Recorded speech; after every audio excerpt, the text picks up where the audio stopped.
અને મરણમાં ભેદ આટલો છે. મોક્ષ કોને કહેવાય અને મરણ કોને કહેવાય?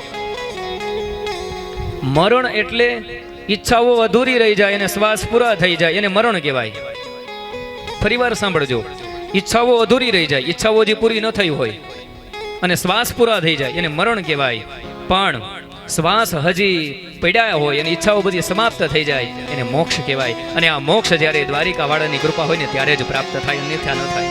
નહીં તો મરતા મરતા એમ થાય કે હજી એકાદા છોકરાને જોતો જાઓ, એકાદી ફેક્ટરી હજી જોતો જાઓ, હજી આટલી જમીન જોતો જાઓ. એટલે કે ઈચ્છાઓ સમાપ્ત ન થઈ પણ શ્વાસ સમાપ્ત થઈ ગયા. તો માધવનું ભજન કરવું, માયાનું નહીં. આટલા મોટા વિમલાત્મા છે સુખદેવજી મહારાજ.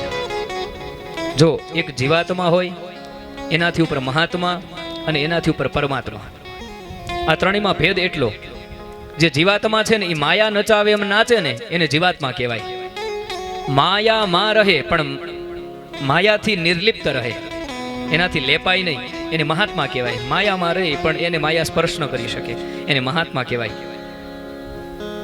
પણ જે માયાને પોતાના ઈશારા ઉપર નચાવે એને માધવ કહેવાય, એને મહાત્મા કહેવાય. માયાને એમ કે તારે આમ કરવાનું છે, માયાને એમ કે તારે પેલા આમ જવાનું છે, એને માધવ કહેવાય, એને મહાત્મા કહેવાય. તો જીવાત્મા, મહાત્મા અને પરમાત્મામાં આટલો ભેદ છે. તો સુખદેવજી મહારાજ એ વિમલાત્મા છે કે જે માયામાં સંસારમાં રહેવા છતાં પણ સંસાર એની અંદર રહી શકતો નથી, એને મહાત્મા કહેવાય. અને સંસારીઓ ઉપર કરુણા કરીને એની ઉપર દયા લાવીને જ આ સુખદેવજી મહારાજે અખિલ શ્રુતિ સારમેકમ, જેટલી પણ શ્રુતિઓ, શ્રુતિ એટલે થાય શ્રુતિ સારમેકમ, વેદોનો જે સાર છે એ વેદોનું મંથન કરી, જેમ દહીંનું મંથન કરીને એમાંથી માખણ કાઢવામાં આવે એ જ પ્રમાણે સુખદેવજી મહારાજે વેદવ્યાસજીએ વેદોનું મનોમંથન કરી અને એમાંથી ભાગવત રૂપી માખણ કાઢી અને આપણા હાથની અંદર આપી દીધું છે કે લ્યો ભુવિ ભાવુકા, તમે આ માખણ રૂપી રસનું તમે રસાસ્વાદન કરો. એ ભાગવત આપણા માટે આપ્યું છે આપણને બધાઈને. અને આ ભાગવતને શું કીધું છે? અધ્યાત્મ દીપમતિતિ તીર્ષતામ તમોંધમ. આ અધ્યાત્મ દીપ છે, ભાગવત છે નહીં. આપણે અજ્ઞાનના, કળિયુગના અજ્ઞાનના અંધારામાં આપણે બધા જીવન જીવી રહ્યા છીએ.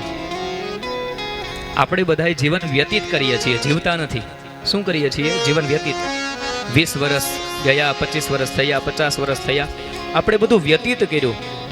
ખરા અર્થમાં જીવન જીવા કોને કહેવાય? કે જેટલો સમય તમે ભગવાનનું ભજન કર્યું એટલું જીવા, બાકીનું બધું વ્યતીત કર્યું. તો સંસારીઓ ઉપર કરુણા કરી અને અધ્યાત્મ રૂપી દીપ આપણા બધાના હાથની અંદર સુખદેવજી મહારાજે પકડાયો છે. કાલ્યો આ અધ્યાત્મ દીપ હાથની અંદર રાખશો તો તમારે ક્યાં માર્ગે ચાલવાનું છે એ તમને દેખાશે. એવા સુખદેવજી મહારાજને અમે વંદન કરીએ છીએ. બોલીએ શ્રી ભક્તવત્સલ ભગવાન કી.